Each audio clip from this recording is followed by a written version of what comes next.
Olá pessoal, saudade de vocês, tudo bem? Eu tô aqui hoje para a gente falar sobre o período colonial brasileiro. Na última aula nós falamos sobre a expansão marítima e comercial europeia, vocês estão lembrados? Então, falamos disso para entrar na história do Brasil. E hoje nós vamos começar a falar da história do nosso país, em especial falando do período colonial. Mas antes da gente falar do período colonial, eu vou falar um pouquinho dos antecedentes. Então, nós vimos no último vídeo que os países europeus, principalmente Portugal e Espanha, começaram um processo chamado expansão marítima e comercial europeia. Nesse processo, eles estavam procurando novas fontes de especiarias, que eram aqueles temperos, os aromas, os tecidos, né? Que eram mercadorias que tinha lá no Oriente, que eram muito valorizadas na Europa. Então eles começaram a navegar. Por quê?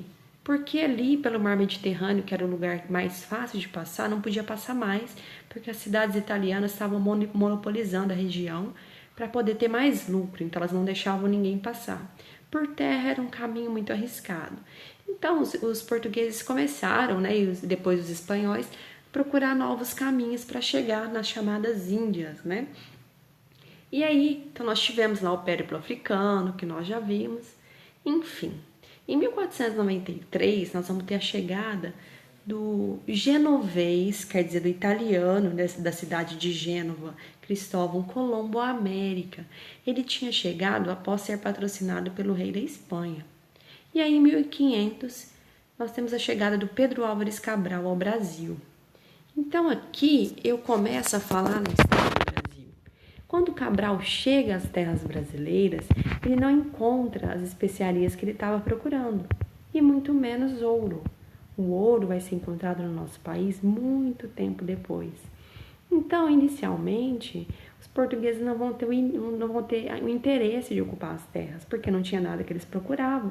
Muito pelo contrário, você tinha indígenas, né, que viviam de um modo primitivo, de acordo com a visão deles, andavam pelados, não tinha cidades, então eles não vão se interessar. As únicas pessoas que ficavam aqui no Brasil para morar mesmo eram os criminosos, que tinham sido expulsos de Portugal, e a pena era morar nas novas terras. Então, para o português mesmo, cidadão de bem, começou o chamado período pré-colonial, ou seja, foi um período que não houve ocupação do território. Os portugueses só vinham para o Brasil para explorar uma madeira, né, para extrair uma madeira que tinha no litoral, que foi a única riqueza que eles encontraram, chamada pau-brasil. Então a gente fala que nesse período pré-colonial, que durou 34 anos, de 1500 até 1534, não houve ocupação do território. Apenas os portugueses vinham aqui, extraíam a madeira do pau-brasil e levavam para Portugal para poder vender. Quem ajudava na colheita, na extração do pau-brasil, eram os indígenas. E eles trabalhavam em troca de objetos. Então, trabalhava muito em troca de espelho, de pente. E essa prática é chamada de escambo.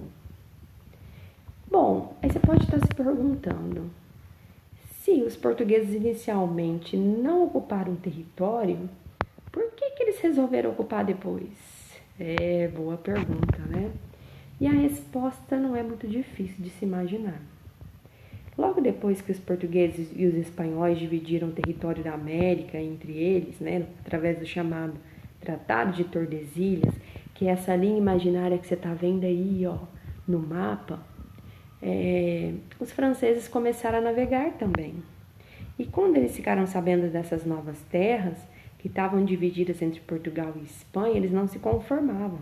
Então eles começaram a invadir o território brasileiro, né, que pertencia a Portugal, e começavam a roubar a madeira. Então os portugueses começaram a tentar impedir que essa madeira fosse roubada, fosse contrabandeada. Então eles criaram umas expedições chamadas expedições guarda-costas, onde navios portugueses ficavam rondando, né, fazendo uma patrulha nesse litoral aí, para tentar evitar a invasão dos franceses. Agora imagina só, o nosso litoral tem mais de 3.000 quilômetros de extensão. E aí o português, com uma caravela, que não era muito veloz, policiando essa região, né?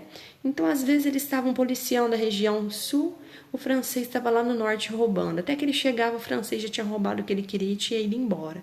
Isso foi irritando o rei de Portugal. E aí esse rei, muito irritado, ele procurou o rei da França, exigindo que ele acabasse com o contrabando.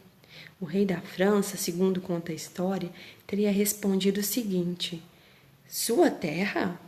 Mostra para mim o testamento do Adão, aquele lá da Bíblia, o marido da Eva, onde ele deixou essas terras para vocês. O que o rei da França ia dizer? Que se os portugueses não ocupassem o território, eles iam perder, porque o território não era de ninguém.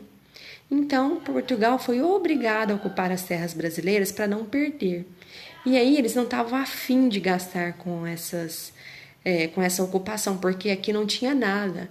Então eles decidiram dividir a parte que cabia a Portugal nesses lotes, nessas linhas aí que você está vendo, chamadas de capitanias hereditárias. Lembra do feudalismo que nós estudamos esse ano?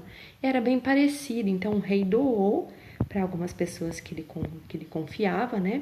Cada terra dessa era chamada de capitania hereditária. Então você tinha lá capitania do Rio Grande, capitania do Ceará. Então ele doava a capitania hereditária para uma pessoa da confiança dele, que era chamada de donatário.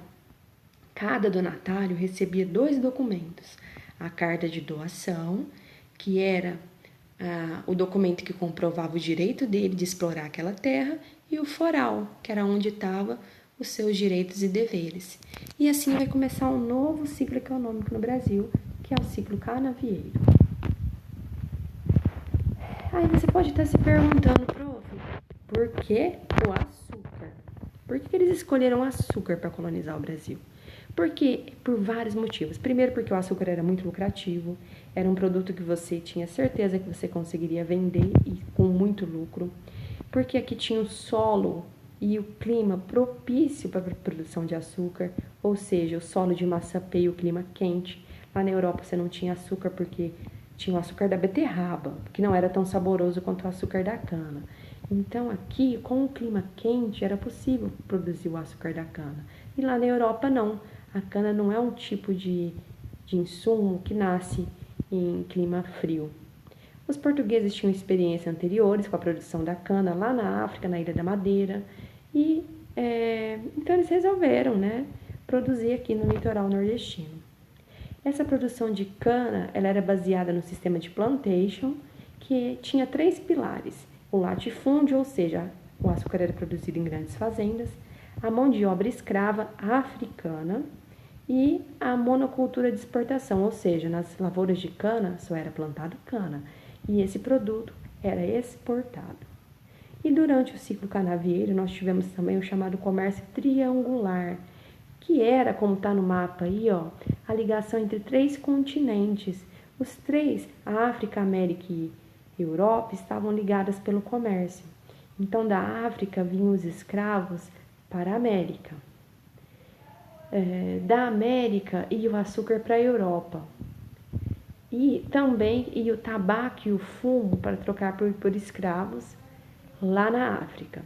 E também ia o açúcar, que era transformado em rum, que era mandado para a Europa e também para a África para trocar por escravos. Tá bom? Na próxima aula nós vamos falar sobre a sociedade canavieira. Eu espero que vocês tenham entendido. Qualquer coisa, eu estou à disposição no WhatsApp, tá bom?